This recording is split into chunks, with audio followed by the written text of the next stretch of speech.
Hello friends, कैसे हैं आप सब। आई होप कि आप सब ठीक होंगे। आज की जो हमारी बायोग्राफी है वो सर आइजैक न्यूटन के बारे में। वैसे न्यूटन के बारे में कौन नहीं जानता, पर आज की वीडियो में हम आपको साथ शेयर करेंगे कि उन्होंने क्या किया, कैसे किया और क्यों किया। चलो स्टार्ट करते हैं। आइजैक न्यूटन 1642 में क्रिसमस के दिन इंग्लैंड में वोल्थ्रॉप के मकाम पर पैदा हुए और इसी साल गैलीलियो भी मरा था। वो अपने वालिद की वफ़ात के बाद पैदा हुआ। बचपन में ही उसे मशीनरी की तरफ ज़्यादा ध्यान था। वो अपने हाथ से काम बड़ी उम्दगी से करता था। न्यूटन बड़ा ज़हीन बच्चा था, लेकिन उसे स्कूल से कोई दिलचस्पी नहीं थी। उसकी माँ ने उसे स्कूल से उठवा लिया इस उम्मीद पर कि शायद वो एक कामयाब किसान बन सके। खुशकिस्मती से वो मानती थी कि उसकी दिलचस्पी के सामान कुछ और हैं। 18 साल की उम्र में उसने कैम्ब्रिज यूनिवर्सिटी में एडमिशन लिया। वहाँ उसने साइंस और मैथमेटिक्स के लिए खुद को वक्फ कर दिया। जल्द ही अपने तौर पर एक अच्छी भली रिसर्च करने लगा। 25 से 27 साल की उम्र तक उसने साइंसी थ्योरीज की बुनियादें हिला के रख दी थी, जिन्होंने बाद दुनिया में इनकलाब बर्पा करना था। 17वीं सेंचुरी के दरमियान में साइंस की फील्ड में बड़ी शदोमत से काम हो रहा था और इसी सदी के आगाज़ में टेलीस्कोप की इजाद ने इल्म एस्ट्रोनॉमी के मैदान में तहलका मचा दिया था। अंग्रेज फिलासफर फ्रांस बेकन और फ्रांसीसी फिलासफर रेने डेकार्ट दोनों ने यूरोप भर के साइंसदानों को अपनी तरफ माइल किया कि वो अरिस्टोटल की सोवरियनिटी के एहतियाफ किए बगैर अपने तौर पर ऑब्जर्वेशन और तजर्बा करें। जो कुछ बेकन और डेकार्ट ने कहा, अजीम गैलीलियो ने वो कर दिखाया। उसके फल्कियाती मुशाहिदात ने जो नौइजाद दूरबीन की मदद से मुमकिन हुए थे, इल्म फल्कियात यानी एस्ट्रोनॉमी को एक नया रुख दिया। उसकी मशीनरी के तजर्बात इस उसूल पर कायम हैं जिसे हम हरकत का पहला कानून कहते हैं। दीगर अजीम साइंसदान जैसे विलियम हार्वे जिसने गर्दिश खून का उसूल दरियाफ्त किया और जोहान्स केपलर जिसने सूरज के गिर्द सैयारों की हरकत के कवानीन दरियाफ्त किए, साइंसदानों के तबके को नई बुनियादी मालूमात फराहम कर रहे थे। लेकिन अब तक जो हाल साइंस थी वो दानिश्वरों के लिए सिर्फ एक टाइम पास थी।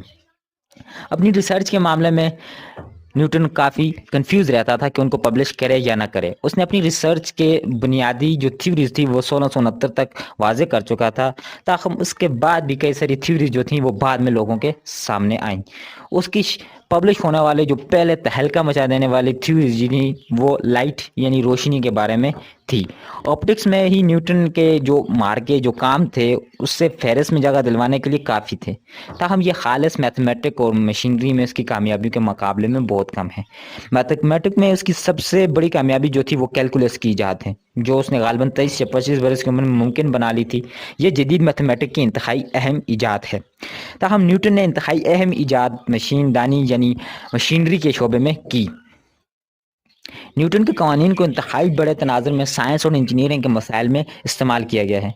अपनी ज़िंदगी में एस्ट्रोनॉमी के कवानीन को इंतहाई ड्रामाई तरीके से उन्होंने पेश किया।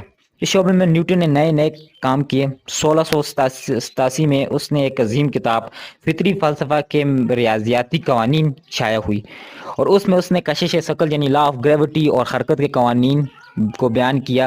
न्यूटन ने साबित किया कि किस तरह इन कवानीन के ज़रिए सूरज के गिर्द घूमते सियारों की हरकत के मुतालिक प्रेडिक्शन की जा सकती है।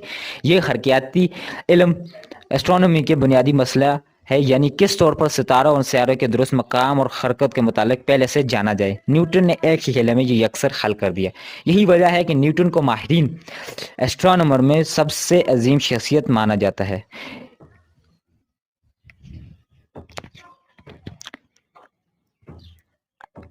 इस मुख्तसर सी वीडियो में हम न्यूटन की तमाम डिस्कवरीज को मुकम्मल तफसील देना तो मुमकिन ही नहीं है।